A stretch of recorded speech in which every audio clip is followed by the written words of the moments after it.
bands that I've seen live. I've seen Keane, Black Veil Brides, Avicii, Prides, Reckless Love, Aspen Alexandria, Bruce Springsteen, Jessie J, Robbie Williams, Kings of Leon. There's loads of unsigned bands as well, but I won't keep going on because the list is massive. Things that make my day better. Numerous cups of coffee. Coffee is like the key to my heart, basically. So numerous cups of that always keeps me happy.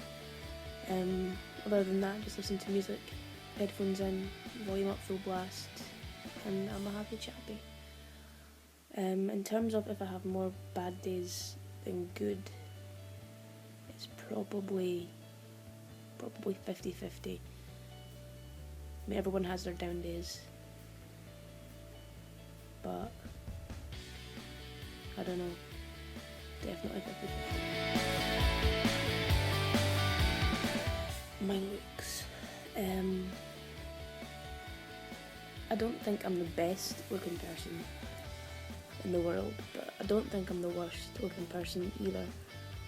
I think I'm in that sweet spot in the middle, where people think I'm cute, but probably not that attractive.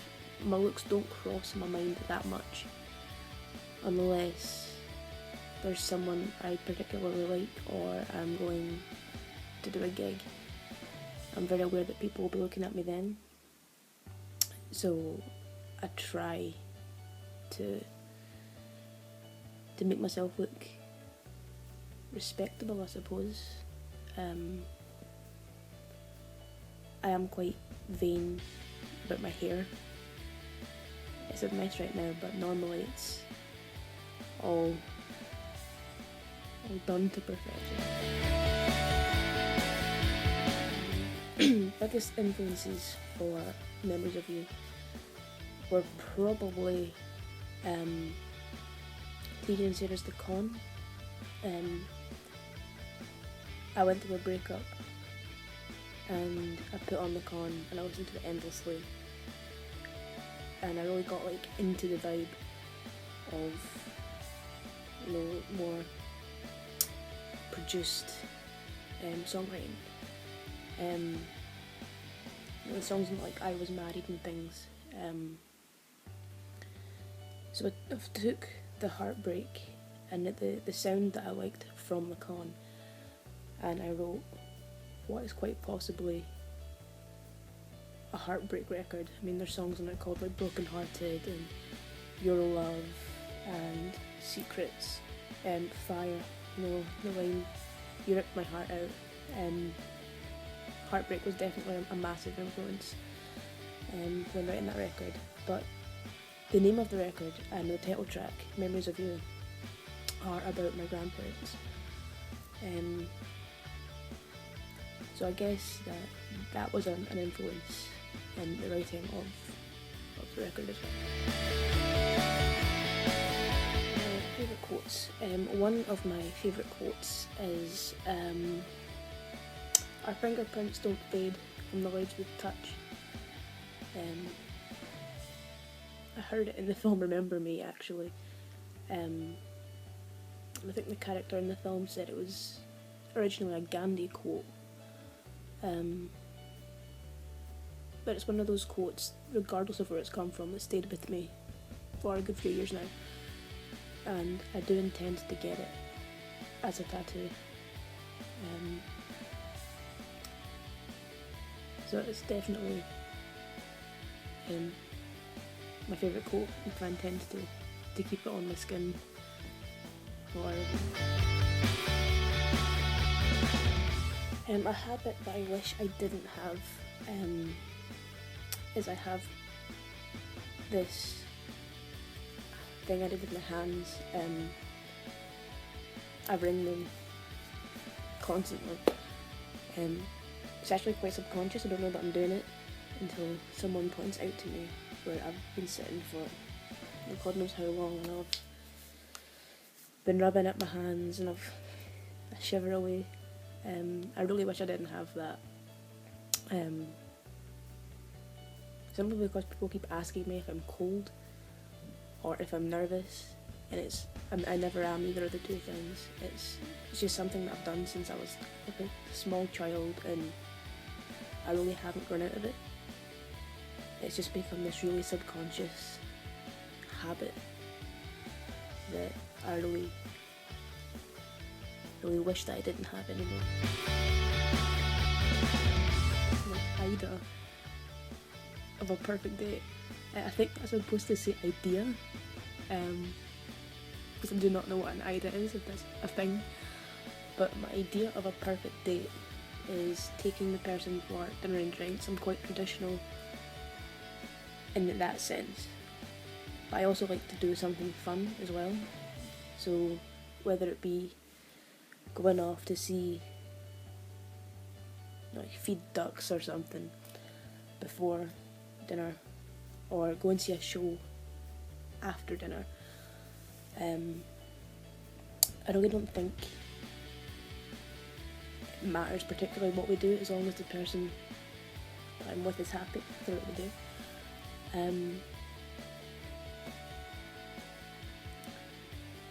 I don't really know, as long as they're happy, then I'm down for whatever. But dinner and drinks is always a must.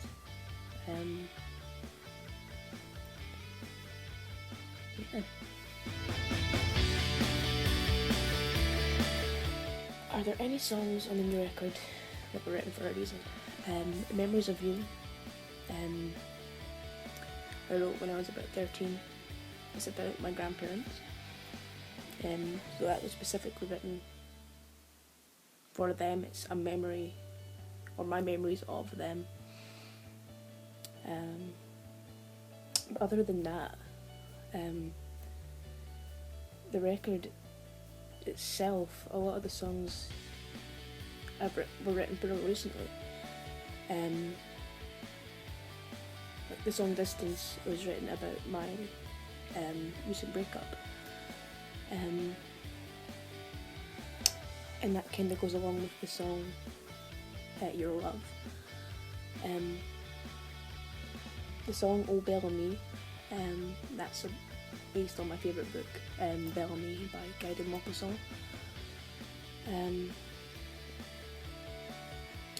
But a lot of the songs on it that basically are about how I feel now were written before I'd ever experienced any of the heartbreak. So Broken Hearted doesn't really relate to the breakup that I've just gone through, but I guess it's specifically about breakups. Same with Fire. I Could Be So Good is a happier song, and it's basically me telling someone that I could be good for them if they gave me the chance to prove it. I don't think I've named every song on the record, but those are the ones I think have a specific meaning.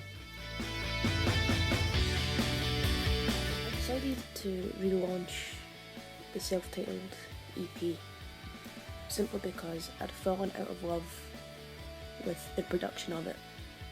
When I went into the studio when I was 18, I had every intention of creating this whole record, and then I thought I would half it and do like an album sample and release the first 5 tracks.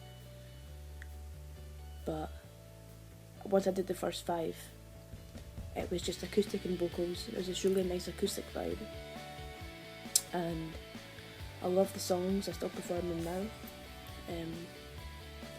With the production of it, I just fell out of love with it. It's just an acoustic record, and I wanted to do it with a full band. So I had the idea that if I was ever going to redo it again with a full band production, that I would do it for a specific reason, not just because I wanted to.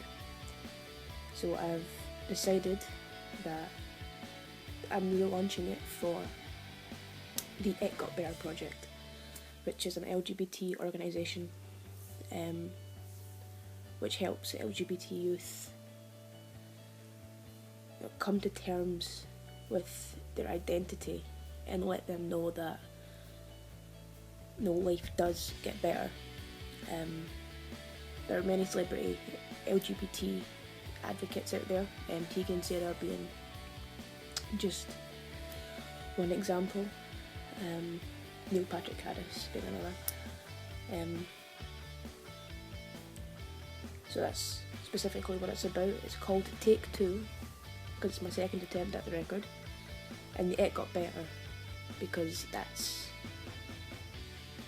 it's a play on words really, isn't it? Take Two, It Got Better.